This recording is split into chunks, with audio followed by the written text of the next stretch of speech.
Hello, everyone. Welcome back to my channel. Now, before we dive into today's story, I need you to do something for me. Hit that subscribe button if you haven't already, not because I need the numbers, but because what we're going to talk about today is exactly why this channel exists. We cut through the nonsense, we look at what's actually happening, and we call it out when we see it. So subscribe, and let's get into this together. I woke up last week thinking I'd seen everything. I really did. 4 years of politics, international relations, scandals, controversies. I thought I had witnessed every possible way someone could bend reality to fit their narrative. And then I watched FIFA, the organization that runs world soccer, hand Donald Trump a peace prize they literally invented just for him. And I'm not exaggerating when I say invented just for him. This prize didn't exist before November 2024. Let me repeat that. This award, the FIFA Peace Prize, was created in November 2024, just weeks after Trump didn't win the Nobel Peace Prize he's been campaigning for, like he's running for prom king. Here's what happened, and I promise you, reality is stranger than any fiction you could write. In October, the Nobel Peace Prize was awarded to Venezuelan opposition leader Maria Corina Machado for her efforts to transition her country from dictatorship to democracy. Not Trump, not the guy who spent months publicly lobbying for the award, getting allies to nominate him, making speeches about how he deserved it for solving world conflicts. The Nobel Committee looked at all his claims about ending wars and chose someone else entirely. Now, most normal people would accept this and move on, maybe feel a little disappointed, but understand that these things happen. But we're not dealing with normal people here. We're dealing with Trump and his buddy, FIFA President Gianni Infantino. So what does Infantino do? He creates his own Peace Prize, just makes one up. In November 2024, FIFA announces the creation of the FIFA Peace Prize, intended to, quote, reward individuals who have taken exceptional and extraordinary actions for peace, and by doing so have united people across the world. And guess who wins the very first one? The ceremony happened last Friday at the Kennedy Center in Washington, D.C. during the 2026 World Cup draw. Trump, by the way, now serves as board chair of the Kennedy Center after what some are calling a complete overhaul of the previous leadership. So he's essentially receiving an award at a venue he controls from an organization whose president has become one of his closest international allies. The optics alone should make anyone with half a brain cell raise an eyebrow. But here's where it gets really interesting. Human Rights Watch reached out to FIFA asking about the selection process for this brand new award. How are winners chosen? Who were the other nominees? What's the criteria? And FIFA's response, radio silence, complete radio silence, which, as Human Rights Watch pointed out, suggests there was no process, no other nominees, and no actual judging. This thing was custom made for one person.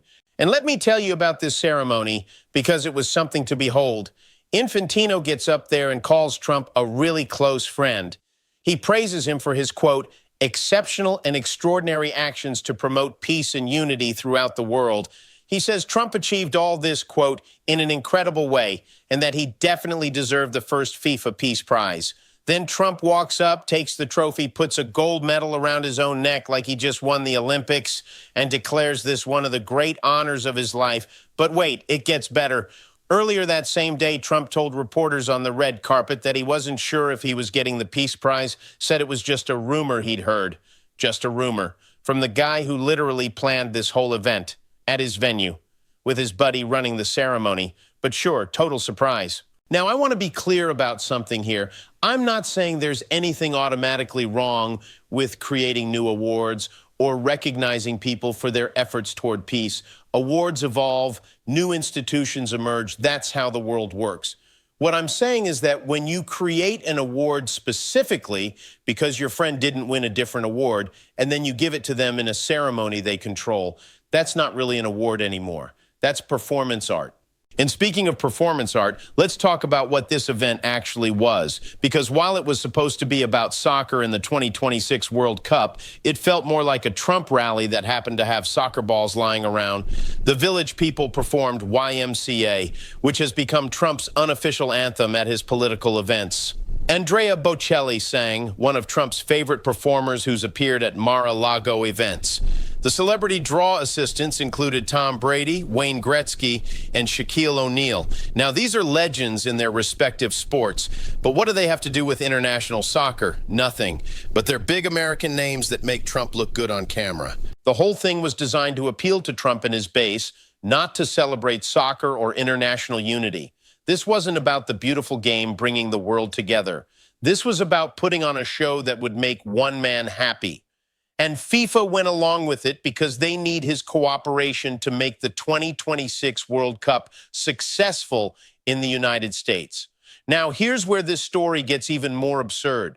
Remember, this is the same Trump whose administration has placed travel restrictions on 19 countries, including Iran and Haiti. His administration has indicated they might expand these restrictions to even more countries. So you've got FIFA handing out peace prizes to a guy whose immigration policies might prevent millions of soccer fans from attending the World Cup he's supposedly helping to host. The irony would be hilarious if it weren't so concerning. Think about this for a second. Imagine Iran making it to the knockout rounds of the World Cup and their fans being banned from entering the United States to support their team. Imagine Haiti pulling off an upset and advancing in the tournament, but their supporters can't be there to cheer them on. That would be a disaster for FIFA, a disaster for the spirit of the World Cup, and a complete contradiction of everything this supposed peace prize is meant to represent. But the travel restrictions aren't even the biggest contradiction here. Let's talk about Trump's actual record on the peace claims he made during his acceptance speech. He said he saved millions of lives in the Congo, ended conflicts between India and Pakistan, stopped wars before they started. These are bold claims. The problem is, many of these claims have been disputed by the very countries involved. Take the India-Pakistan conflict he mentioned. Trump announced that he'd helped broker a ceasefire between these two countries. Pakistan publicly praised his efforts and even said they'd nominate him for the Nobel Peace Prize. But India? India completely refuted Trump's claims, said the United States had no role in any ceasefire agreement. So either Trump is lying about his role or India is lying about their own peace process. Either way, it's hardly the clear-cut victory he's presenting it as. This is the pattern we keep seeing. Trump makes grand claims about solving international conflicts. Some countries play along because they want to stay on his good side. Others push back or stay silent. And then we're left trying to figure out what actually happened. It's like trying to solve a puzzle where half the pieces are missing and the other half might be from a completely different box. What really gets me about all this is how many people and institutions are willing to play along with this charade. FIFA didn't have to create this prize. Infantino didn't have to praise Trump like he's some kind of global savior. The Kennedy Center didn't have to host this spectacle, but once Trump took over as board chair of the Kennedy Center, it became his stage. Once Infantino decided he wanted to cozy up to Trump for the 2026 World Cup, FIFA became his promotional tool, and that's what this really is, a promotional tool.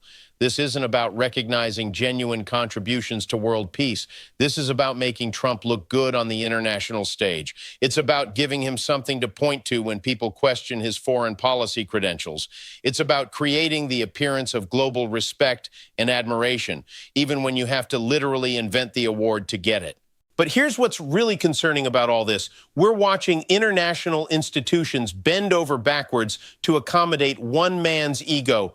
FIFA, which is supposed to be politically neutral and focused on soccer, has become a prop in Trump's political theater. The Kennedy Center, which used to be an apolitical venue for the arts, is now hosting what some reporters called the MAGA FIFA World Cup draw. These institutions are compromising their integrity because they're afraid of what might happen if they don't play along. This reminds me of something we've seen before in history. When leaders start demanding loyalty from international organizations, when they turn every public appearance into a propaganda opportunity, when they surround themselves with yes men who create fake honors to boost their image, that's not democracy, that's something else entirely. And the timing of all this makes it even more suspicious. The FIFA Peace Prize was announced in November 2024, just weeks after Trump lost out on the Nobel Peace Prize. Infantino had been lobbying publicly for Trump to win the Nobel, posting on social media about how Trump definitely deserved it. When that didn't work out, suddenly FIFA has its own Peace Prize to give away. It's like watching a participation trophy being created in real time. The whole thing raises serious questions about FIFA's credibility and political neutrality. Soccer is supposed to be a global sport that brings people together regardless of politics. FIFA is supposed to be above national political considerations. But when you've got the FIFA president calling a sitting political leader his close friend and creating awards specifically for him, that neutrality goes out the window. Human rights groups are already calling this out. Fair Square, a human rights organization, has filed a formal complaint with FIFA's ethics committee, arguing that Infantino's behavior violates the organization's duty of political neutrality. They're saying that awarding a peace prize to a sitting political leader is a clear breach of FIFA's rules.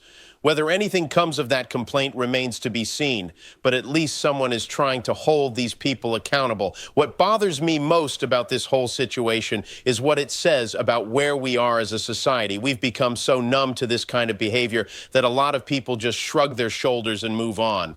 A major international organization creates a fake award for a political leader, and it barely registers as news for more than a day or two.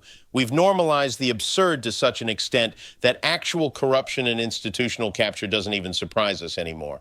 But we shouldn't normalize this. When FIFA creates awards specifically to boost one politician's image, that's corruption. When international organizations abandon their principles to curry favor with political leaders, that's institutional capture. When we just accept this as politics as usual, that's how democracy dies. Not with dramatic coups or revolutions, but with 1,000 small compromises that chip away at the integrity of our institutions. I keep coming back to the question of what this all means for the 2026 World Cup itself. You can bet that Trump is going to insert himself into every major moment of that tournament.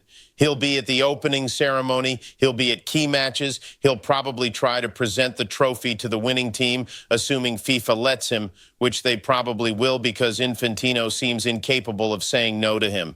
And throughout the tournament, Trump will use it as a platform to promote himself, his policies, his brand. Everything will be about him. The players, the fans, the games themselves will all be secondary to whatever Trump wants to say or do at any given moment. The World Cup, which should be a celebration of international cooperation and sporting excellence, will become another stage in Trump's ongoing political performance. The really tragic thing about all this is that soccer genuinely does bring people together. The World Cup is one of the few events that can unite people across cultural, political, and economic divides. It's a moment when the whole world stops to watch something beautiful and competitive and inspiring. But Trump and his allies are turning it into something else, a vehicle for political messaging and personal aggrandizement. Think about what this means for young soccer players around the world who look up to FIFA and dream of playing in the World Cup someday. What message does it send when the organization that governs their sport creates fake awards to please politicians? What does it tell them about the integrity of the institutions they hope to be part of? These kids deserve better than having their dreams corrupted by political theater. The broader lesson here is about the importance of institutional independence. When organizations like FIFA start bending their principles to please political leaders, they lose their credibility and their ability to serve their actual purpose. FIFA is supposed to develop soccer globally, ensure fair competition, and promote the sport's values. But how can they do that effectively when everyone knows they're willing to compromise their integrity for political access? This is why we need to pay attention to these seemingly small stories. Yes, it's just a made-up peace prize. Yes, it's just one ceremony, but it's part of a larger pattern of institutional capture and democratic erosion that's happening all around us. When we stop caring about these things, when we stop calling them out, when we just accept them as normal, we're giving up a little bit more of our democracy each time. So what can we do about it? First, we stay informed. We pay attention to these stories, even when they seem ridiculous or unimportant. We don't let them gaslight us into thinking this is normal behavior. Second, we support institutions that maintain their independence and integrity.